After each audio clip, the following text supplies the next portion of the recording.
I still haven't figured out how I look on camera shooting here. And I'm worried that I've been sitting every time and just all my fat accumulates and I'm able to see because I haven't figured out what because every setup you want to find I look the best. The best angle, right? I still haven't figured that out in this room. Revan, am I looking too fat? He's actually checking.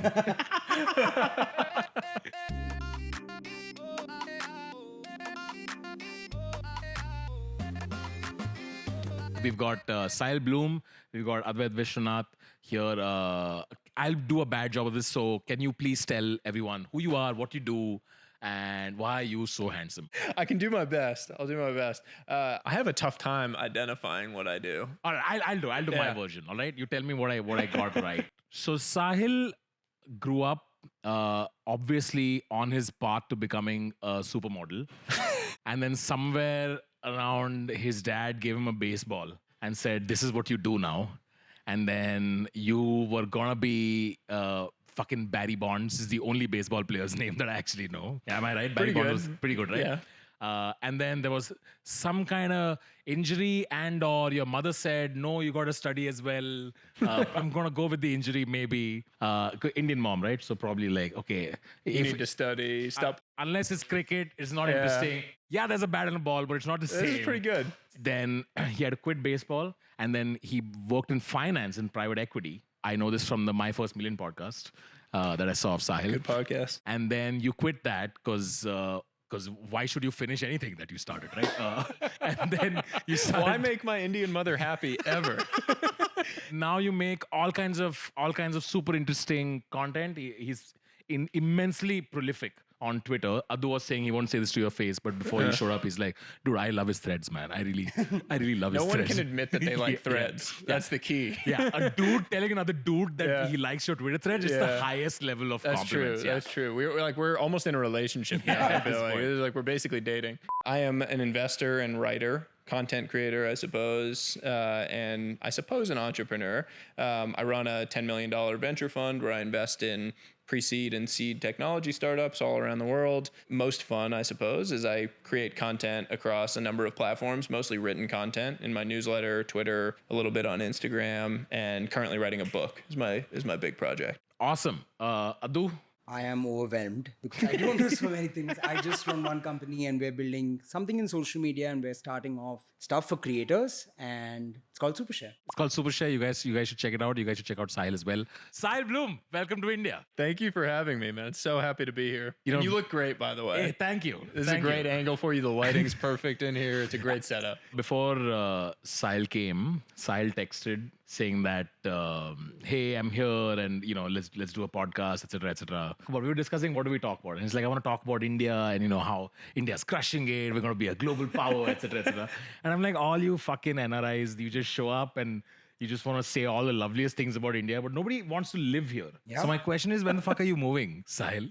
So your joke when you said it to me was, all of you NRIs want to talk about how great India is, but you won't live here. You'll still live in San Jose. Yeah. I would move here before I moved to San Jose for sure. In a second. I lived in the Bay Area for 12 years and you could not get me to move back there. I would move to Bangalore before there. Then why are you living in New York?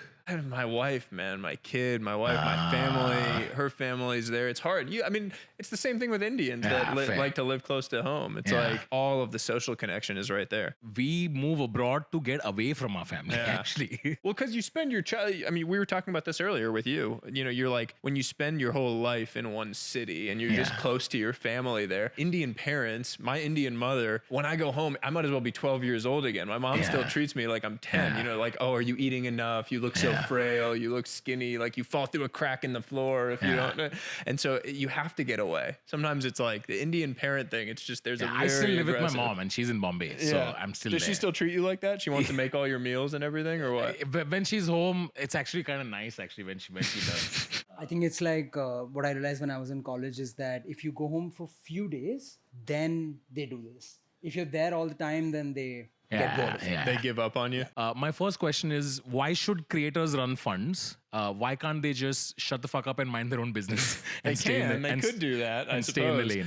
I think the fund model is fundamentally changing. When you think about historically, venture funds were basically like treating themselves as the most important part of the ecosystem, right? They were By the like, way, Adu is ex-VC, so just letting you know. well, you can comment on it too, but basically my perception is venture funds used to be thought of as the scarce resource, like the money was the scarce resource. The reality is that smart founders are the scarce resource, like really incredible founders that are gonna go build incredible things are the scarce resource. Money is everywhere. You can find money. And so what happened was all of these funds grew and were built, and the vast majority of them are completely useless. They won't do anything for these companies they invest in other than provide a check. And so my whole perception... Vast majority of funds don't do anything. The ball's in your court. Your time starts now. Kind of true. I mean, most of them, right? Like the best funds are extremely valuable because they have an amazing brand name. So when a founder says Sequoia invested in my company, that's worth something because then I hear it and I say, whoa, that's pretty impressive. Or you hear it and you say, oh, that's great. But there aren't that many of those out there that have that great brand name or that provide amazing value. So my whole perception was that the change was going to happen where value alongside your money is going to be very important. Creators bring a very unique value to the table in that they own distribution. You have so many eyes. You as an investor are extremely powerful because you sit here with millions of people, you have their attention, and that is a very scarce thing, attention. So being able to go raise a fund and invest in companies where you can bring that attention to bear for those companies is an incredible model that founders are starting to understand and realize. And they're stopping taking money from some VC that isn't going to be able to provide you value and looking to people who can actually provide real substantive value. Adu, here's an idea. So say I went to one of the top 4 VCs and I said, hey, so Sahil says that you guys don't do jack, okay? Okay, I won't say that's what I think. I won't say I agree. And I say, hey, okay, let me build out your distribution. Give me 2 years, but I want carry as well. I want to be of significance. Do you think funds would bite that? Because that is all of a sudden you have $1 billion fund and they have distribution, something like what A16Z already kind of has something like this. Would that be valuable? I think it would be mostly because, at least when it comes to consumer companies, you probably have a good pulse of what would work. Got it. Okay. So it's not just that you'd get distribution, because I think distribution is available broadly, like, low quality. But just likes, right? You get so many likes on a daily basis of things you randomly say. You have a pulse of... Okay, but realistically, would any VC actually say, yeah, okay, this seems like it's worth a shot? Yes, because they have a lot of money. They have a are lot doing more money this. Than we can fathom. Founders Fund, like Keith Roboy, famous investors, founded a bunch of things as well. They just started. Love his tweeting as well. Yeah, he's like a troll on Twitter. He's That's a like what he prolific does. tweeter He's himself. great. He has a great. Yeah. I mean, he's hyper successful and has earned the right, I suppose, to be that way. He's an investor actually with me as well. But Founders Fund is bringing on EIR, so they're bringing like executives in residence that are like YouTubers. And I presume they're getting a little bit of carry and they're building out content for these funds. And so the best funds, I think, are realizing it and are going to do it. Really what the problem is like, if you look at the entire fund landscape, there's maybe like 25 funds that are really good, high quality, have the brand name, have enough money, have great value add. They can bring, recruiting, all of these great things to bear. But then the rest of the funds, the entire landscape is looking at it like, what the hell can we actually do? And so when they go talk to you, you're a founder, and they try to sell you on taking their $1 million versus taking your $1 million, that's a tough sell.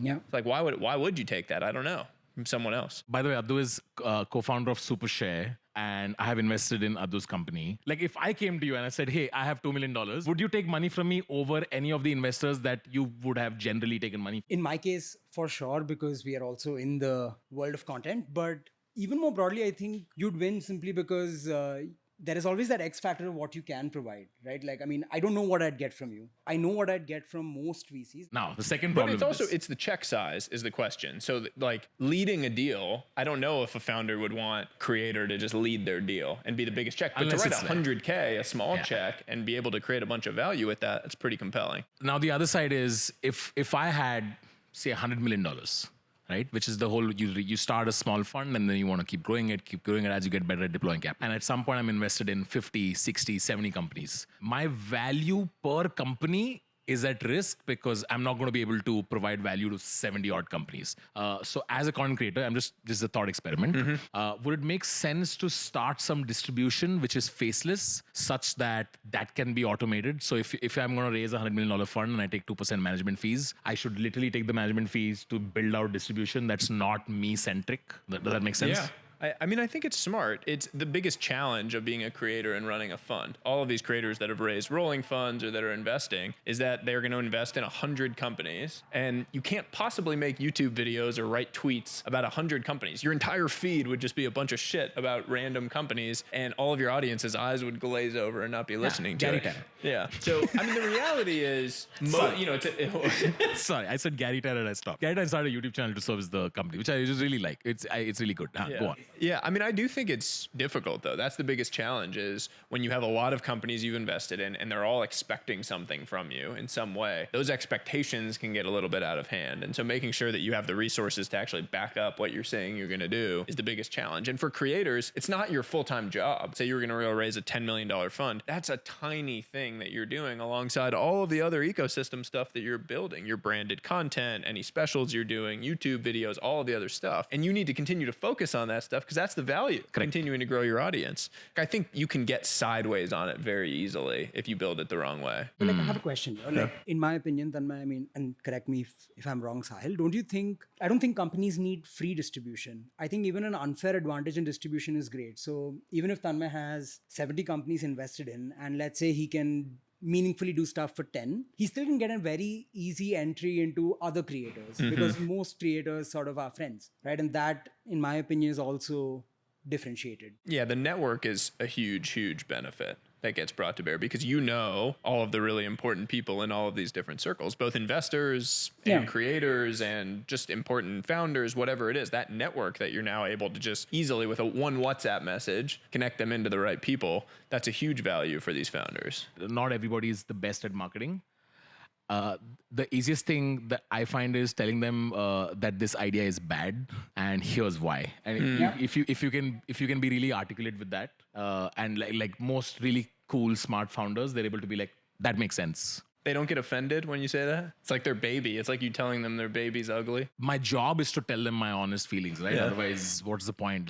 It's like I might as well just burn my own money, right? Yeah. So that is an easy way. And I think, honestly, like, I've been told I'm doing stupid things 100 times before anyone, like even Tanmay has told me. So like I'm pretty... I tell him this every day. Yeah, I'm pretty thick-skinned. I don't think one individual can really hurt me or can take the blame for it. Like, that's my job, right? Yeah, I wake up in the morning, I see him trying to shower with a spoon. I'm like, you're doing it wrong. What are you doing, man? This is an awful idea. Stop doing that. You speak to a lot of creator economy startups, I'm assuming. Yeah. So I speak to a bunch of creator economy startups, right? So what are some of the patterns that you're seeing of folks who want to do a creator economy startup, but what are they getting wrong? I think the biggest thing that I've seen that is a challenge and that they're going to run into problems is a business model that relies on whale creators, like on the biggest creators. And normally that's because the business model is like a percent of GMV. Like, hey, I'm going to take 10% of GMV or 5%, 1% of GMV. That entire business model is only going to work if you get these massive creators and all of them within the given market to work with you, because there's just not going to be enough GMV going through the system in order for that unit economic model to work. I think that's the biggest screw up that creator economy companies made, especially during 2020, 2021. That was like the model. I'm going to create a course company, or I'm going to create a community, whatever it is, and I'm going to charge a percent of GMV. I can count on two hands probably the number of creators that are going to be able to push enough money through that for you to make money. And in a time when VCs were just giving money away and just lighting it on fire, that was okay. Because if you were growing GMV, they were going to go value you at $1 billion or at $100 million, and you were going to pat yourself on the back and say you were really smart. But now that you need to figure out how to be profitable, there's just not enough revenue. And especially in competitive markets, there's going to be 10 competitors building in that one market. Unless the market's big enough, you're not going to be able to make it work. There's nothing there. There's no money. It's fairy dust. So I would say that's the biggest thing. I much prefer within the creator economy, people who are building like infrastructure or tools, things that are going to be a much more recurring spend versus relying on a few creators that are going to drive the vast majority of it. Adu, do you agree? In India, it's probably even one step worse, because in India you don't even have market sizes because of that same problem. It's the dynamic is the same. You still have a few creators that carry the weight, but the market size itself is a problem. So we don't even get into unit economics, in my opinion, in India. Yeah. And sometimes, like very early on, a lot of startups would want to sign on a big creator. Yeah. To me, it's like, okay, you want to grow in a way that most creators of any size, shape, or their range, they should be able to use you. If a big creator is a signal that you need to sign on other creators, that's usually not a good sign. Like, it doesn't look like you have PMF. Yeah. You need to be able to make money off the middle class of creators. Correct. You need to be able to have a model that works with them and then when you get the big creator, great. You can do a press release and you can have your ad and it looks great. But you need to be able to make money off the creator that is doing this as like a little side project. I don't know what the percentage is, but the percentage of creators who are making a full-time income off creating is tiny. And that's always going to be the case. The reality is the creator economy is going to be all about a ton of people who can make a nice side income off creating and really enjoy it and are doing that. And if you're a company building for the creator economy, you have to be able to thrive off that person. And if you're not, you're shit out of luck. I mean, dead in the water from the get-go. So I think there's a ton of opportunity, but focusing on those whale creators, it's a tough path to go down.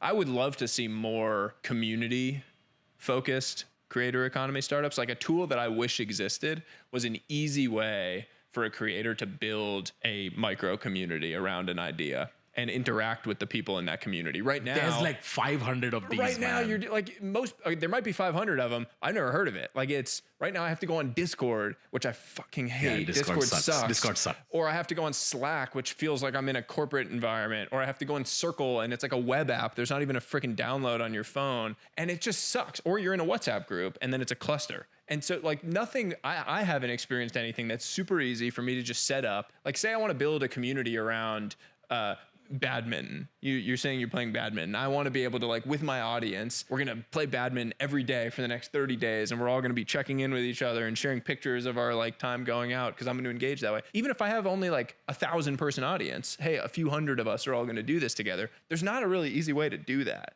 to just set it up. By the way, you guys should talk after. Yeah. And that part of, I mean, I know we were talking about it earlier, your idea, but I think it's part of it, right? It's like enjoying things in a community fashion is a really exciting prospect. Yeah, I mean, I think there's a lot. I was going to say that when there have been 500 companies and we still don't like one, Yeah, I wonder exactly. if the UI UX of it is the tricky one to solve for, because it seems like everyone has very niche requirements from this thing, right? Like the use case that Tanmay would probably use for badminton is so specific. And I think maybe that's the crux of the challenge. Yeah, and it's challenging to the friction of downloading another app or another thing. No one wants to do that. It's why consumer social is so freaking hard. Yeah. I don't want to leave Instagram. I want to just have it on Instagram, right? Like you want it in the place where your audience already is, because no one's downloading another app or leaving. I agree. It's already a small market size. Yeah. There are only so many people who are creating and making money. And now after ChatGPT 3 takes over, there's going to be like 6 creators left, actually. Do you think so? I have a slightly different take, which is AI is going to allow you to create conforming content extremely well. Like what it does today is I can create the perfectly conformist view of 10 productivity tricks that will change your life, right? I can go write, ChatGPT will write a great thing for me that people will see, and it'll be the same exact thread or the same exact LinkedIn post that everybody's already posted, but people will come and like that for now. But in the future, when everyone can do that, what stands out then is the nonconformist view and the personality. So what if I create a website called Contrarian ChatGPT 3?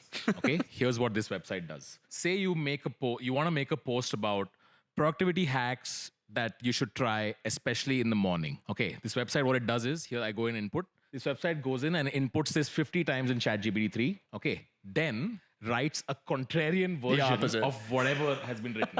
Everything is one skin away, Sahil. Yeah. If we're fucked, is my point. But the personality still stands out, right? Like you say you're worried, but people don't watch your videos or engage with your content because the idea is exactly what they want to hear. I create a website called justliketanmay.chatgpt3.com.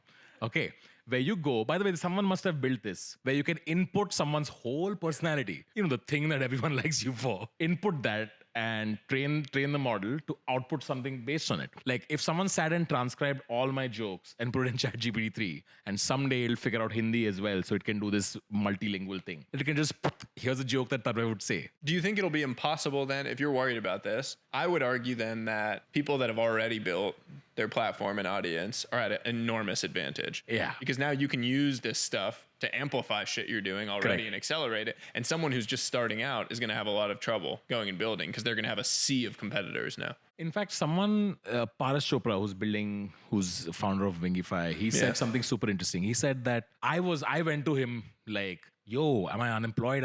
Is it over? Like, what's the scene? And he said that it's going to help folks with leverage already. Yeah. And the example he gave was super interesting. I'm paraphrasing. I'm probably doing a really bad job of it. But he said, okay, say you're a hospital and you have like 50 branches around the world. And you have all this data of smokers who come into the hospital who get diagnosed with XXX. Now they have all this data. They can just input it and use that to train the AI. And now the AI will be able to tell, hey, by the way, this is probably what you should feed this person. This is probably what they should take, etc., etc. So if you have leverage of data, you can AI will probably be able to give you a bigger advantage than you have already. Mm-hmm. That's what I heard. So you're probably right that if you already have leverage, it might help you. I think that's probably correct. I mean, I think about it in my own ecosystem today, how I can leverage it. And if I'm writing a book right now. And ChatGPT is incredible for research and being able to use it and being able to accelerate the pace at which I can create great things. But I still have to take it and put it into my ideas and put it into my own frameworks and, wrestle with it in my own way. But it accelerates my ability to do that. Frankly, it diminishes the amount of people that I have to hire in order to do that too, right? It's like probably replace multiple jobs of having to do it. But if some young guy wants to be the next Sahil Bloom on Twitter, it's very difficult for them to stand out now because there's a million people that can go and put stuff into ChatGPT and say, write a Sahil Bloom style thread with this exact topic. I'm sure there are people doing that already, right? Like I see the exact same things. You got to marry an Indian woman, get your child to play baseball. You got to play baseball. You got to do the whole thing. With both of you. Okay. Mostly because I think people who already have leverage have always had an advantage. Like the fact that AI comes in doesn't give you much more of an advantage than before. But for someone who's absolutely stupid on the internet, it's a meaningful delta. And as someone who's absolutely stupid on the internet. Yes, speaking represent, right? So I feel like people who are already successful anyway always had that leverage. Whereas now it's hard. Like for example, you can write terrible English, use ChatGPT, and now it's grammatically perfect. Yeah. Right? It's a small but meaningful difference. You can actually even add contrarian takes, like because it'll fit any box you give it, right? You could tell it to add productivity hacks with alcohol, and it will give you something. When they announced that the pro versions cost just $42. Yeah. I was kind of sad because I was like, that's it. Like you should charge more. You should charge more. What the fuck are you doing? There's this thing called Dornbush's law that says that these big changes take much longer to happen than you ever thought, but then happen much faster than you ever imagined. And I imagine that's how it's going to play out with AI too. It's like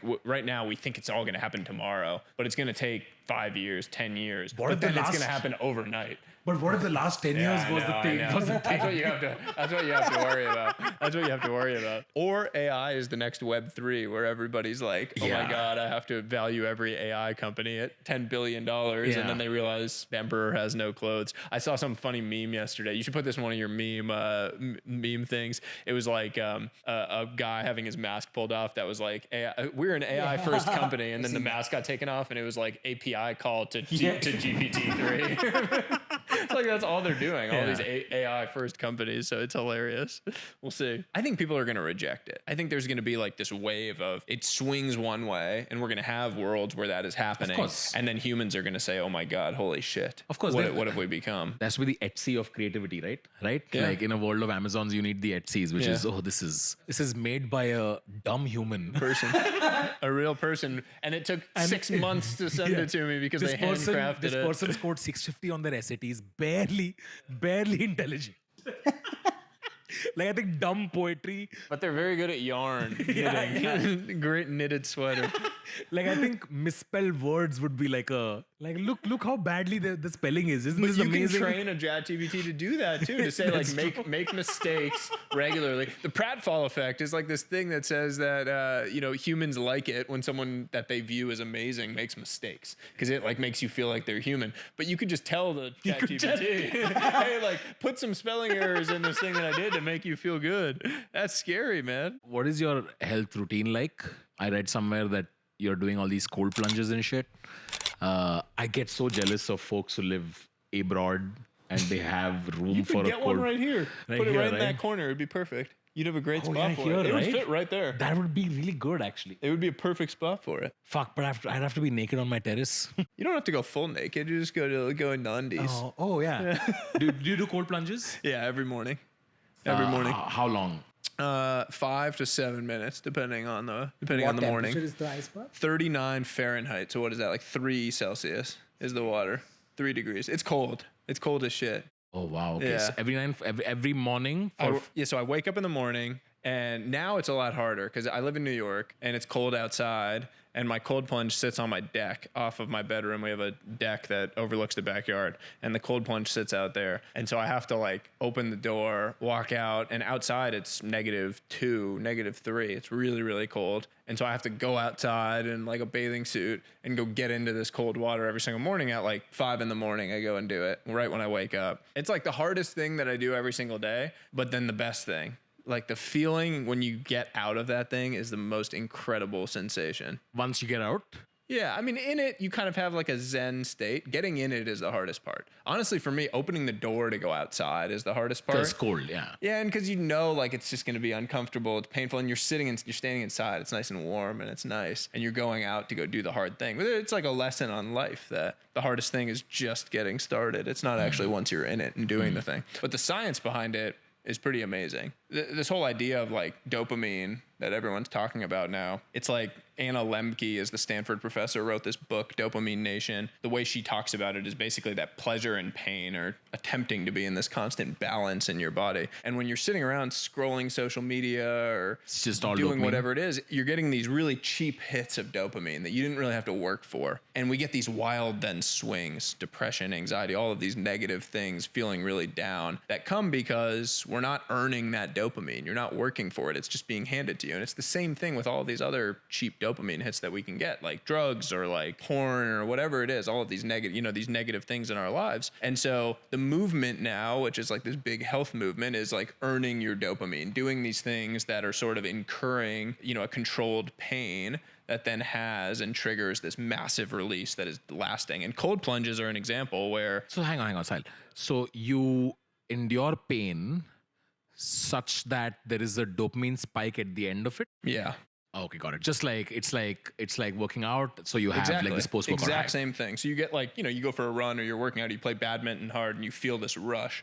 And with cold plunges, the science shows that you have this 200% increase in dopamine that lasts for hours after you get out. So it's not like social media where you get the 1 second high and then you're depressed and you're feeling anxious or whatever it is right away. You're getting this lasting effect. And I feel it. Like I will get out and that's when I start my day. I go and do work. And you just feel this unbelievable energy and rejuvenation from it. And part of it is mental too, right? Like you did a really hard thing that you got yourself to do. You convinced yourself and you like kind of controlled your mind to go in and do that. So there's like a meditative mental strength aspect. But it's been the best habit that I've created in my life in the last 6-9 months. Do you shower after? Normally what I do is I go in for 5 minutes, I get out and I do like jumping jacks for 5 minutes to try to warm my body back up. And then I'll go get in the shower. Is that a necessity? They say that if you force yourself to warm yourself back up, that's beneficial for your metabolism, like the shivering and the aspect of having to force your body to warm itself back up versus going and getting into a hot shower as soon as you get out, which that warms you up. So there's a benefit for your metabolism and for your health if you allow your body to warm itself And do you have up. to be naked or you can wear clothes, right? It's just about getting the temperature of your Yeah, body. it doesn't matter. I mean, I've seen people do it in a shirt and shorts. I just go in a bathing suit because it's just in the back. Okay, so walk me through this. All right. So you wake up at what time? like between 4 and 5. Holy But fuck! I go to bed at like 8:30, man. I'm Why like don't you grandpa. I'm like an 80-year-old. Stab yourself and be like, give me that dopamine. Like, wake up at 4 and 5 and then go into one cold plunge. And then do jumping jacks after that. That's insane. How much fucking dopamine do you want, dude? Leave some for the rest, man. God. So the problem for you guys don't have kids. The problem for me is not the problem, is the best thing in the world. But my kid wakes up by 6:30, and once he's awake, my life changes, right? Like then I have to be helping, I'm playing with him, I want to take him on walks, I want to do things. So I need to be able to get work done before 6:30. Oh my God, did you have a kid to increase the pain in your life so you would have more dopamine? This is what it sounds like. I had a child so that I could increase pain. Just don't tell my wife. All right, so you're up at 4 or 5. Yeah. And then? So I get up around, I would say on an average day, I wake up at 4 and do my cold plunge for 5 minutes, do my jumping jacks, whatever, take a quick warm up shower. And then I go and get a coffee. I buy a coffee for my wife. I go to Dunkin' Donuts. Dunkin' Donuts, best coffee in the world. Oh, really? Everyone gets mad at me when I say this because Dunkin' Donuts is like known to be kind of shitty coffee, Okay, got but it. I love it. Like Yeah. it's just my favorite. I always tweet that Dunkin' Donuts is the best coffee in the world, and people start yelling at me and stuff. They're great businesses. I want to like own a bunch of Dunkin' Donuts someday. It's like one of my life goals. Got it. So I go to Dunkin' Donuts, come back, and then I go and sit down and do work. And so like from 5 to really until like 7:30 when I come down and see my son, I just try to have my like most focused creative time of the day. And for me personally, I've always been a morning person. So that's like my peak creative state is that first couple hours, and no one is bugging you at that time of day. So I love it. Like you're not getting texts, there's no emails, Correct. no one's sending you shit. And so you can really just sit down and get things done. And so for like, that's my most important time of day. Cause again, once my son's up, then I'm home all day. I don't have an office job. It's 5 a.m. You're at your desk. Rank in order of what are the creative jobs that you like. What do you like to jump to first? Yeah. When I'm like, okay, I wanna do some work right now.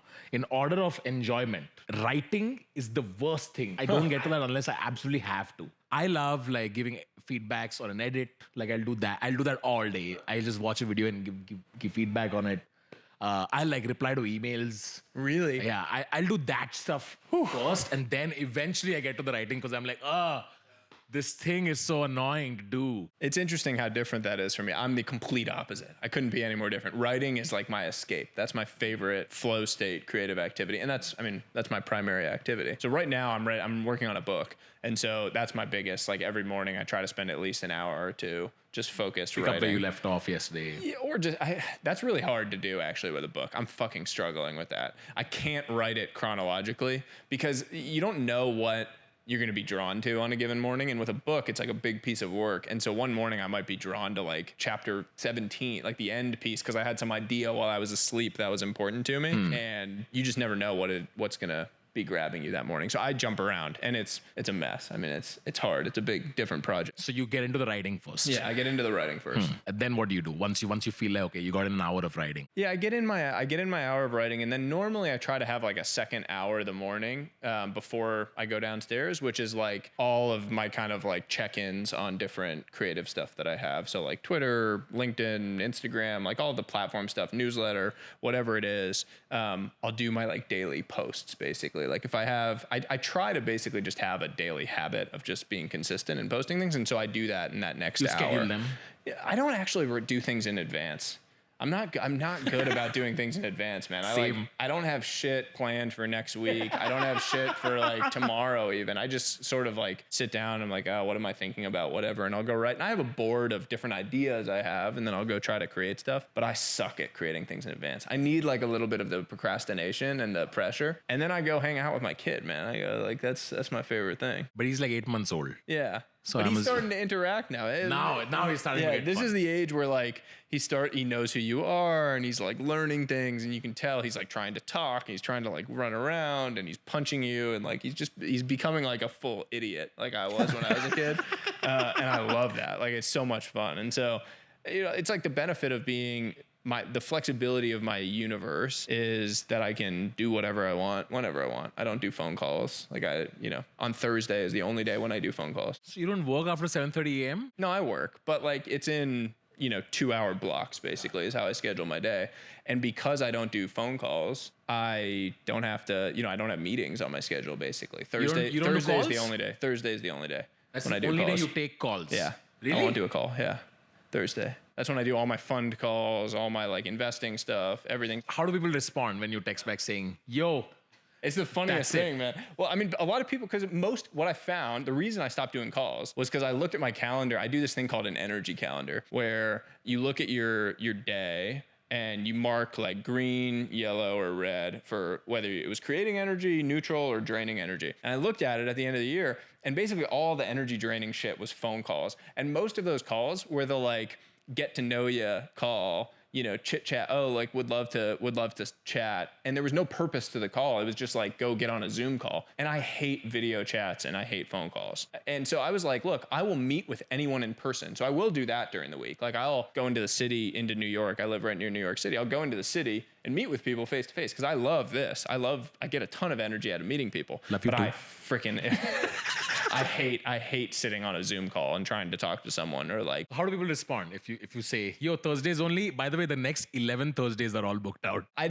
rarely have that many Thursdays that are like fully booked out because the whole day, you know, 30-minute calls, you can fit in a lot of calls on a Thursday. Yeah, that must be exhausting. And Thursdays suck. Thursdays are pretty exhausting. Is it like 45-minute call? Like 30-minute. I try to do 25-minute calls that I have blocks in between them. And 25-minute calls are a life hack because then you avoid the like bullshit talk about the weather at the beginning of a call. Like you don't have to talk about the weather because you just get on, you know, you have 25 minutes. You got to get to the point of it. I don't know. It's funny, like when people reach out and say, oh, would love to like jump on a call and get to know you or like chat about how we can work together or something. And I reply and I say like, oh, I'm not doing calls right now. You know, like if you come through New York, I would love to meet you in person. So normally that's like a positive that you're saying. Or here's my like calendar and you can grab a time on a Thursday. You know, there's plenty of openings on there. So, and if I don't want to do a call, I just say like, no, we don't need to do a call for this. Send me an email. I don't know. It just saves me a ton of time, man. And I do like, you probably have the same thing with your creative work. For my book, I really need to spend a lot of time on it. And so I really don't have tons of time to just be on calls, especially low value calls of like random, you get off the call and you're like, why did I just blew like 30 minutes of my life I'm never going to get back. You tweeted once saying using my calendar efficiently is one of the highest leverage tools in my arsenal. I want to learn it because I think I'm awful with time management and calendar management. Here's how bad my calendar management is, okay? So, you know, in your calendar, when you schedule an event, you can choose the time, right? I never choose the time. I write Sahil Bloom, 7:30 p.m. Like I'll write it. But the thing says 4 p.m. Oh, yeah. So my manager is confused, but the thing will go off at 4, but I know it's 7:30 p.m. Yeah. So I'm awful at this. So you need to get an assistant to help manage that if you're that way with it, because that would help. This explains why Tanmay is late to calls with me. Yeah, it definitely does. I mean, the first layer of this is just sort of blocking windows of time for different activities. Most people know when their like peak creative state or peak flow state is, like what time of day. Some people are night owls. So you might at 10 p.m. feel like, oh my God, I'm in the zone. And from 10 to midnight or 10 to 1 a.m., you know, I need to be focused on that. So just block it on your calendar and say like, this is my deep focus time during the day. And no calls are ever going to get scheduled then because I don't want to be wasting my peak flow state on a freaking phone call or on email. And then block the times when you're going to do those things that you don't really love. For me, Thursday is my call day. I know I don't really love it, so I'm going to block it to one day. Mentally, I can manage that because I know it's just one day of the week and I need to just grind through it. And so I do the same thing for email. But I don't feel check really email. sorry for the 7 p.m. call on a Thursday. I don't do, the guy I don't who has do to past talk to you 5. at 7. I don't do past 5, but yeah, it is tough. Like at the end of the day, you try to have the higher energy, you know, ones you're more excited So, about yeah, later. what the fuck is it? Yeah, What is it? What is it? What's this call? What is this? No, I'm not investing. Bye. But I won't do a call. Like if I know I'm not going to invest, I don't waste a founder's time. I have to be like, to do a call with a founder, I need to be like, you know, 50-50 at that point. Like I've already done work, I've done diligence, I've talked to other people in the industry. Like there's work that's been done because I don't want to waste the founder's time either if I'm really low probability. But email is the other one. I mean, email, I worked in finance for the first 7 years of my career. Email was basically my job. I was a high paid emailer. And I joke about that. But honestly, like in private equity, in VC world, half your job is just freaking emailing and like routing emails. You know, you're like, oh, well, I don't know the answer to this. Let me send it to the lawyer. Let me send it to the accountants, whatever. That's your job. And you're getting paid way too much to do it. But I have so much PTSD about email. I hate emails. And so now I'm like, I'm not going to email other than like during a 1 hour window during the day. And so I block a time during the day when I'm going to check all my emails and deal with all of them. Like you say you like responding to emails. I love freaking hate responding to emails. Just catching up. But What's going on in the world? Are you good about keeping your inbox at 0? No. I'm at 9,000. Yeah, me too.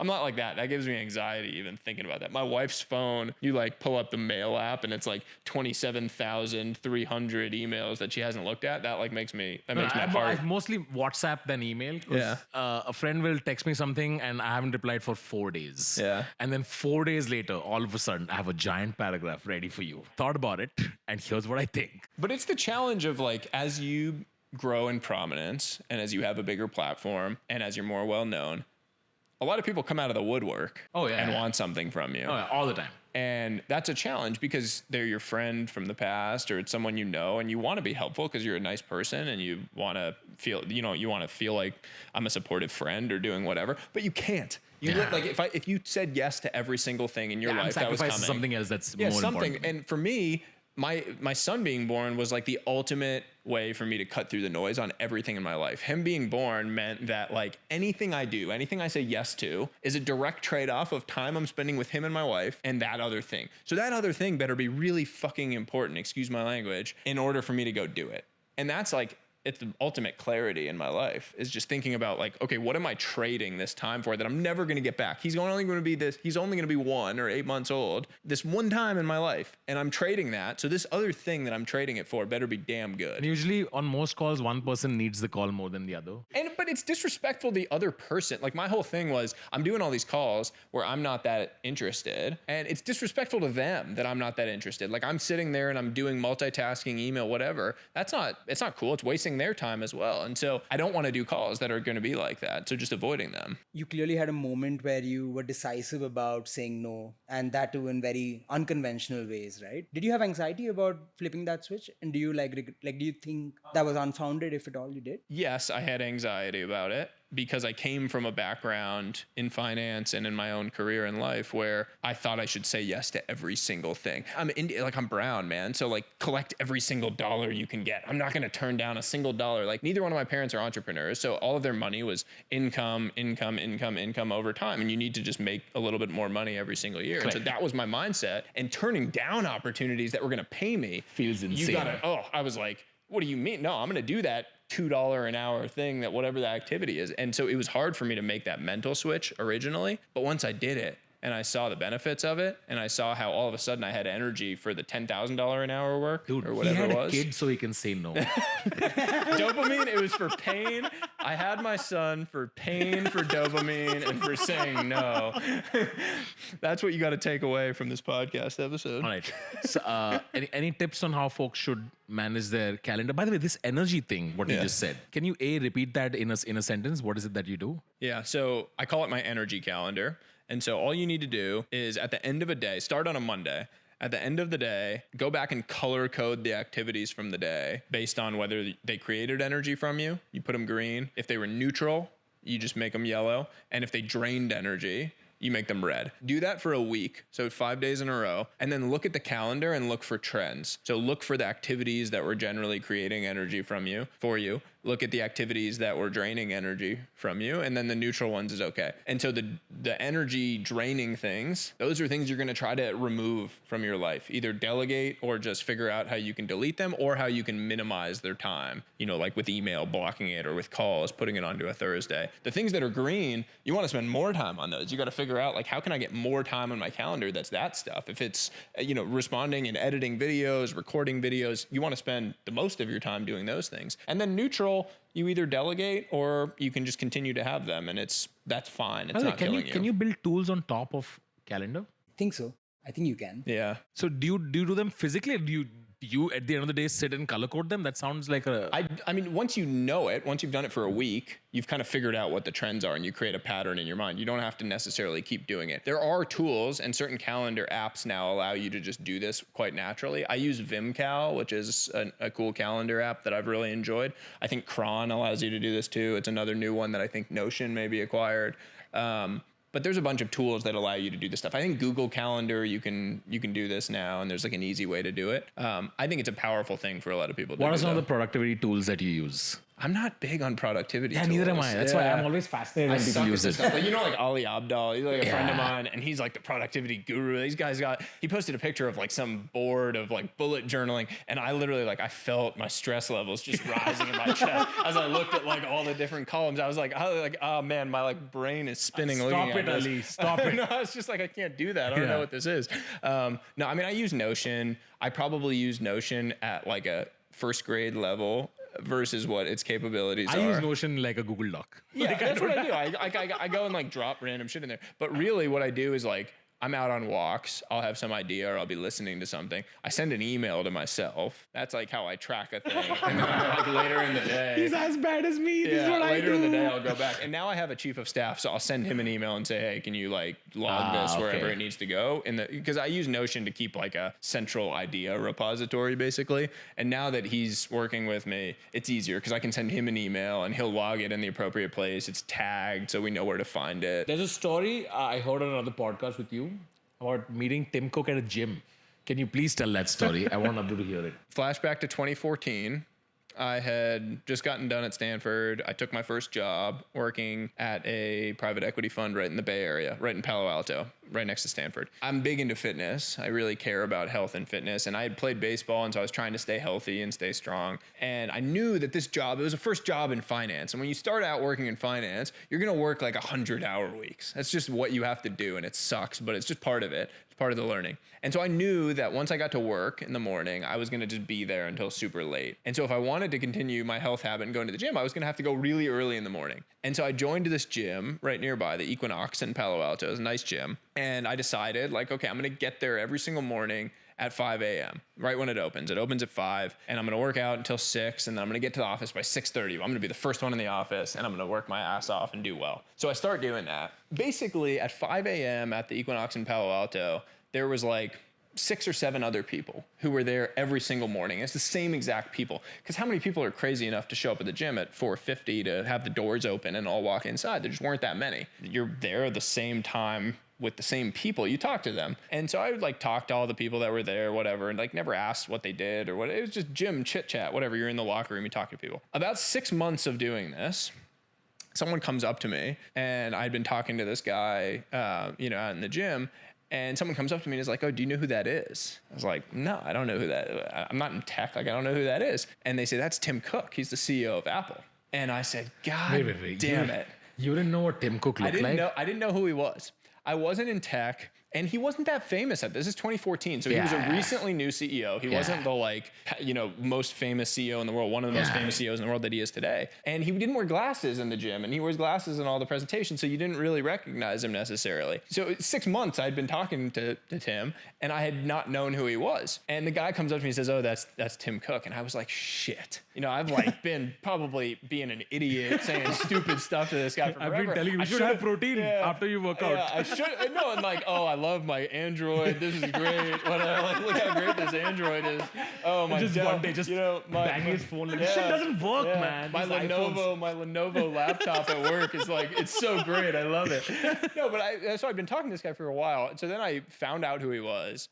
I think the next time I was there, I had recently read an article that he was featured in. And so I told him, oh, I thought the thing you said about X, Y, or Z was interesting. And he said, thank you. And so then I got to the office. What was that moment like when you finally went to him and said, I know who you are? No, I never said that. I never said that because I assumed that he thought I knew who he was. Okay. What a nice guy. Doesn't even talk to me about Exactly. I think it must have helped you. And that helped. Yeah. And in hindsight, I think it did because I was just genuine and just chatting with someone. I wasn't trying to like pitch him on some investment or talk to him about it. I was just a normal guy. And so then I sent him an email. I guessed his email address and sent an email saying, First Apple at apple.com. Chief Apple. I mean, these emails are not that hard to guess. There's like 3 or 4 syntax. You could send it to all of them. I sent it to one. And he replied right away and had a nice note. And so then I thought like, okay, well, I'm already being kind of bold sending this email. I might as well take it a step further. And so I said, okay, well, I'd love to kind of, have a breakfast and like would love to chat with you a little bit about career things. And I'm just starting out in my life. I'm not looking for a job. And I said that, I was like, I'm not trying to go work at Apple. I'm not trying to ask you for anything other than to learn from you. And he said, okay. And it started what has become an incredible relationship. He's been an amazing mentor, he's like been involved in my life. He's supporting what I do today in a number of ways. I mean, he was transformative in helping me think through leaving my prior job to go focus on this universe that I was building and the things I was working on. Does he send you free products? No free products. God damn it. I did get a pair of Nike shoes. He's on the board of Nike. And one year he gave me as a birthday present a Nike gift card. Come on. No, but just a couple of AirPods here and there is not going to ruin your life, but man. I think this is the whole point, though. The dude woke up at 5 a.m. to see you every day. One iPhone will not kill you. But I think the whole point with these things is like when you are genuine and you're not looking for something from people, it's a much more effective way, because someone like that, I mean, it's the same thing we talk about on a micro scale. Someone like that, every single day, 1,000 million people are asking you for something they always want. And anyone he meets today clearly wants something from him. Correct. And I've never asked him for it. I mean, I genuinely just have enjoyed learning from him and his experiences. And I mean, he's been an amazing mentor and relationship. But it's so funny that it literally came out of my decision to show up at the gym early as one of those crazy people that was there. So it's like putting yourself in a position for lucky things to happen. There's a great lesson here, which is if someone really added value to your life and changed you in like a genuine way, you should go on a very popular podcast and tell everybody where they work out. So, well, he no longer does because yeah, I hope so. I hope they gave him you know a what gym. happened? No, you know what happened is Equinox. This is kind of shady. Equinox started marketing to new members that Tim Cook worked out at the gym. Oh, earlier. really? Wow. I think so. Like when you look at Tim Cook, you don't think, wow, he works out. Like that's not. Oh, he's fit. Have you ever seen? Oh, no, he's super fit. Oh, really? He's super fit. He's like jacked, man. When you but when he's you get all up like close, always in like we only monochrome see black him, thing. yeah, but he's pretty fit. Oh, man. he's jacked, He's is it? jacked. He's pretty jacked. Oh, wow. Yeah. If you Fuck, saw I'm him in impressed. person, like he's very fit. Yeah, maybe now he dresses more reserved and stuff. But if you catch him in a t-shirt, like he's got some like bicep veins. man. Like he's pretty fit, man. Took out the jack from the phone and put it in the Tim. Yeah. I love it. Well done.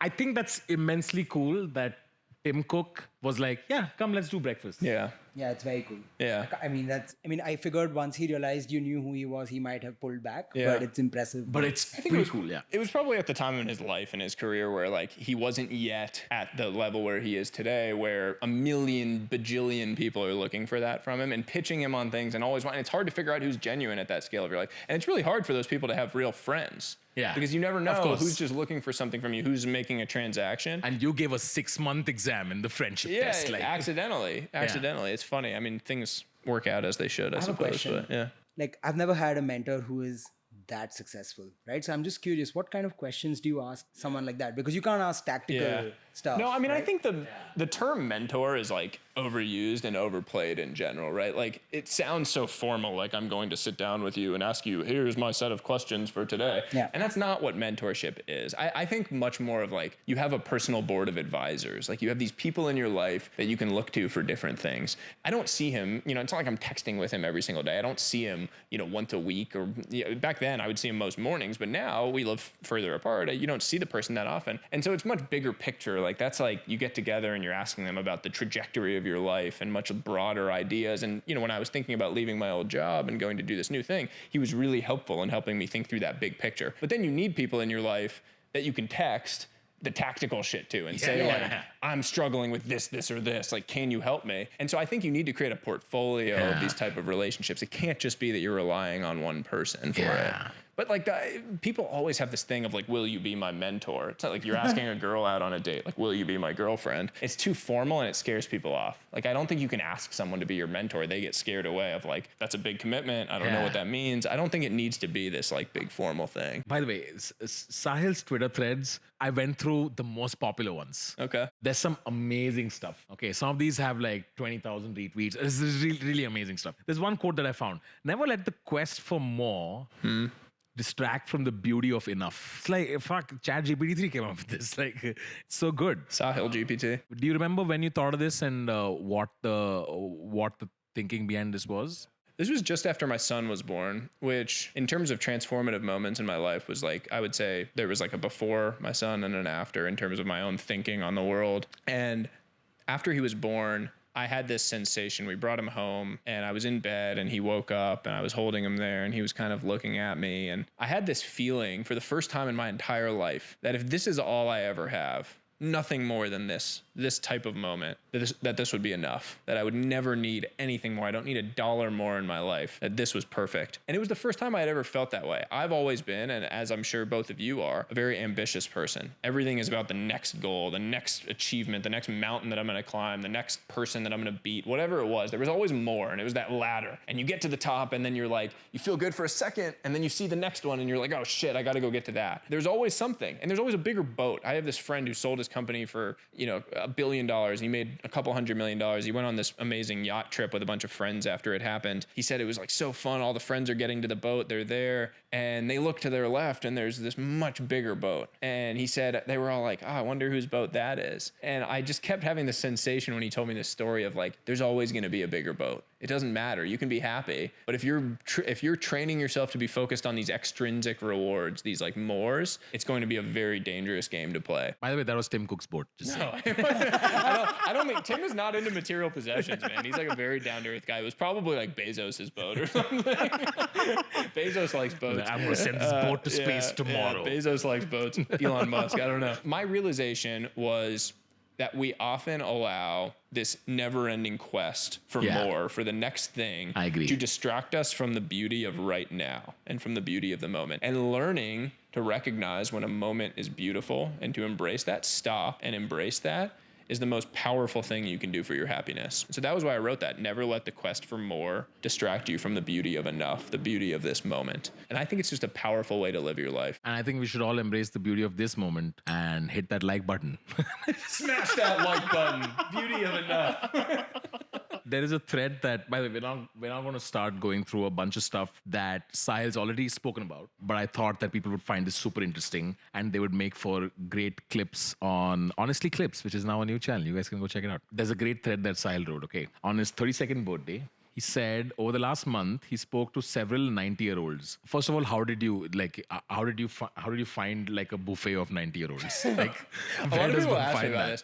I am fortunate in that I probably knew 6 nonagenarians, so 90-year-olds. Wow. My grandmother's one of them, and she's still extremely eloquent and smart. But the two most amazing ones were these family friends of ours, Hank and Phyllis, who Hank is 98 and Phyllis is 87. They're married, and she was a soap opera star, and he was a screenwriter. So he actually wrote the script, and they're still both extremely lucid. And because he was a writer, he's like extremely thoughtful and poetic. So I had a bunch in my life. And then in order to kind of augment it, I sent texts to all of my friends and asked them to go send the question to their oldest relatives that they had. And so I ended up, there's probably 200, 300 responses that got brought in. And then I sort of like curated it down to the most interesting things that came in. So some of them are really cool. Okay, what 90-year-olds said. Basically, it was like, what advice do you have to your 32-year-old self? I was turning 32. Dance at weddings until your feet are sore, which we did at your wedding. That's a good Indian one, man. Indians already knew that. You see a lot of Americans, like, they'll sit by the sideline, they stay by. I have some friends that are, like, embarrassed to dance. And it's such a shame, man. Like, you just got to enjoy yourself and be goofy. But it's fine. Some people are ugly dancers, and there's nothing they can do about it. But you should be an ugly dancer. No one's a good dancer. I'm a terrible dancer, but I enjoy it, and it's fun. People can make fun of me. It's good. Now and then, break out the fancy china and drink the good wine for no reason at all. I love this one because me and Abdul discuss a lot about this, which is we're always trying to find the optimum ROI on everything, and how much should you save and how much should you invest. You should diversify, etc., etc. And we have a common friend who's very pro buying a lot of nice fancy chinas. Like, just enjoy it, enjoy your youth, man. Like, there's no reason to get the best out of everything. Yeah, we all run the risk of oversaving. Yeah. To him. I mean, it's like I think it was like Ramit Sethi is like the I Will Teach You to Be Rich. He wrote that book that's really famous. And his whole thing was like these like $30, $50 questions of like, do you just spend money on a nicer bottle of wine? It's like a $50 question. You're not going to save your way to being rich by not buying the $50 bottle of wine. It's like the big things that you need to think about not spending money on. But like a $50 bottle of wine, if it makes you happy and you enjoy it, go spend the $50. It's okay. You can go do that. Essentially, the whole point of view there is that most of us, I think we operate with the mindset that we need to save for something in the future, right? And then we end up not spending, and sometimes very stupidly so, right? So we might buy the cheaper car or buy the cheaper bottle of wine. And so my friend believes that, truly speaking, we're all saving for almost nothing at this point. So he actually spends his entire paycheck. And sometimes you you create pain and stress by saving. Like, you know, the example of like buying the cheaper car. Like if you buy something cheap because you're trying to save, but it's shit, and then you're feeling bad, like, you know, you buy a crappy bed because you were trying to save money, right? Did you see my car coming up here? Is What? that never mind. I thought the most powerful one was from my great uncle whose wife had passed away. And he said to every night before you go to bed, say, I love you to your partner, because someday you're going to look and the person's not going to be there. And that really resonated with people. And it's painful to think about, but it's very true. Yeah. This is supposed to be a fun podcast. Now we take it in a different direction. Yeah, we got to keep the retention up, man. Everyone's going to get sad now. There are 15-year-olds pondering the length of life, like literally watching this. You should. There's one which says, when you meet someone, look them in the eye, give them a firm handshake, and call them by their name. Old fashioned. Old fashioned. Old fashioned these days, but still impact. I mean, there's like a whole slew of things that are considered old fashioned that shouldn't be. And that's one of them for sure. It's just like looking someone in the face, saying their name, saying hello to a stranger. I mean, it's different in India, actually. Indian culture is much more friendly to strangers. In America, if you're in New York City and you like walking down the street and you say hi to someone, they might call the cops. You might get a weird look from the person's like. There's one really nice one, okay. And bear in mind, this was said by a 90-year-old, okay. Give everybody a second chance, but never a third. Like, I just find the idea of being 90 and being like really pissed off about that one dude who did some shit to you when you offered them a chance. I think that's like a fairly common phrase and trope that I've heard before. So I wonder whether the person had seen it, but I think it's true. It's like, you should be forgiving of mistakes the first time, but if someone does something twice, there's a pattern. But could each person give only one response? No, people gave tons. That makes sense, Hank wrote, I mean, of the 40 that were there, I think probably 12 were just from Hank, because they were so good. And, you know, it was like, either a discussion, a phone call, interview, etc., or some people just texted or sent, you know, WhatsApp or email or whatever it was. Imagine being 95 and having only this one advice to give. There were some people. There was one person who had one piece of advice, and it was treat your body like a house that you have to live in for the next 70 years. And I thought that was a really good one. Yeah. And that was their only one that they sent. It was a friend's grandfather, I think, and so he was like, must have been quite old, but that was his only one. And I think he regretted not treating his body better, and so that was his piece of advice. And if you turn 71, just get a new body, bro. Bionic body. Can ChatGPT give you a body? Can I ChatGPT my body? Anyway, I'm going to link this thread in the description. You guys should check it out. There's another thread which is how to make new habits stick. The 2-day rule. Can you explain this? Yeah. This is another YouTuber. This guy, Matt Davella, I think is his name, was where I first saw it. And it's basically this whole idea that when you're creating a new habit, you just can't skip 2 days in a row. And so if you avoid missing twice, you can cement and stick a new habit. And we put all this pressure on ourselves when we create a new habit to do something every single day, but sometimes life gets in the way. And so if you just avoid missing twice, you can continue to build a habit over time. That's why I only do easy stuff. And make that I don't know, man. You're on your fitness journey now. You're gonna get a cold plunge right there. Next time I come back, when I come to visit you, I expect to see a cold plunge in the corner over here. Yeah, there's apparently one will fit right there. It's a perfect squeeze for that. Perfect fit. Right. All right. There's one which I thought was interesting, which is you tweeted about the impact of meetings on your brain. Can you tell us a little more about that? I think it was Microsoft. They have this it's called the Human Factors Lab, where they basically are like researching humans and their response to different things for their broader portfolio of products.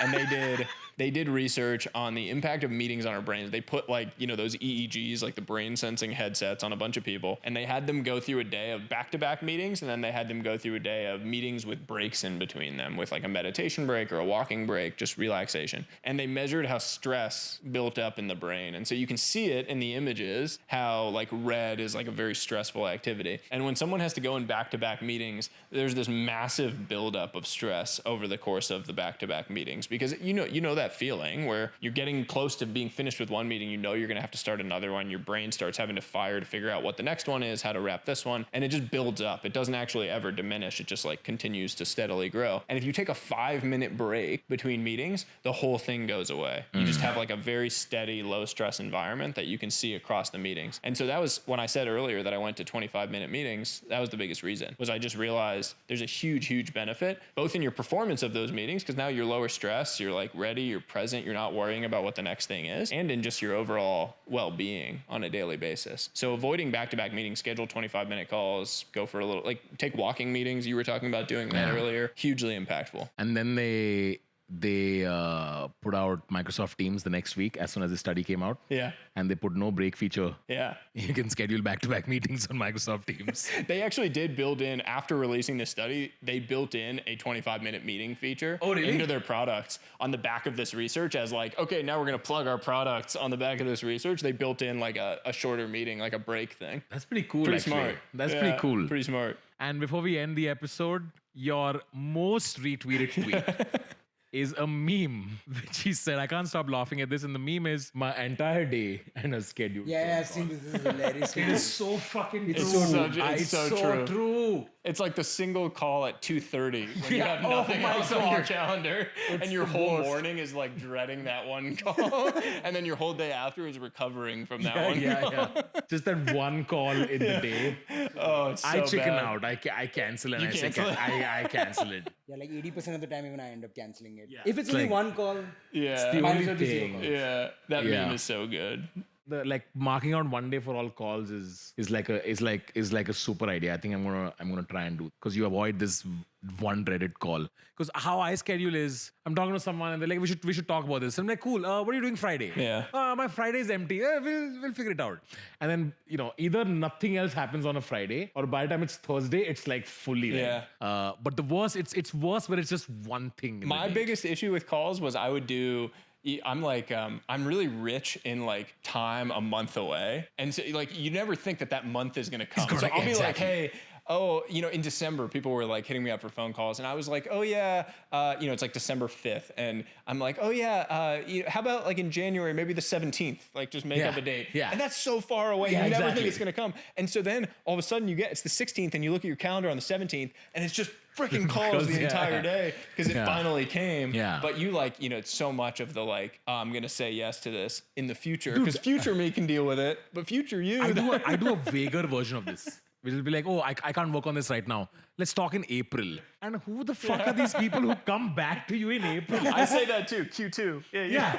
And they're like, it's Q2. And I'm like, how do you remember? Yeah. What did you do? Can we touch base in Q2? Why can't you be more busy? What are you doing? Anyway, Sahil Bloom, it's been a pleasure. I had This was a great time. blast, man. Thank you so much for having me. Thank you for coming all the way here I flew to just just for do you. this podcast. Just for you. I flew all the way, man. This It's great. has put me under pressure, Good man. trip. Yeah. Thank you so much for joining us. You gotta follow Sahil on Twitter. Link is in the description. You gotta follow Advait nowhere. You want people to follow you? No, I'll just give you something. Just sign up for my company. I don't know. You do something. And you gotta follow Advait, not on any social media. Just check out Supershare. Link is in the description.